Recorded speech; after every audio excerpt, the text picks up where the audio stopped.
Kjo pyetje është pak e çuditshme, thot dashnia në distancë, a është sprov? Tash më varet a është dashni përmes halalit apo përmes haramit.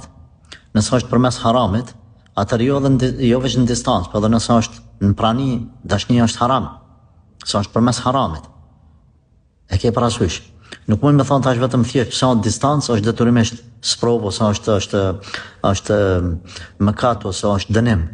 Jo, ai mund të më kon dënim edhe mëkat edhe sprov edhe afër. Por nëse është përmes halalit, për X arsye, ka ndodhur deri te distanca, për një problem të caktuar. Ka njerëz që ka qenë koha luftës, i kanë lënë bashkëshortet e veta dhe kanë dalë malk me luftu.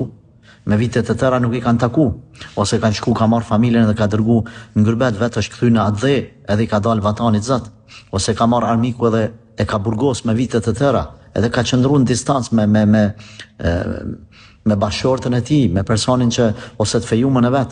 Na kemi raste që po shohim tash në për televizion, dalin musliman nga burgjet me 20-22 vjet e pret bashkëshortja vet. Kjo është sprov.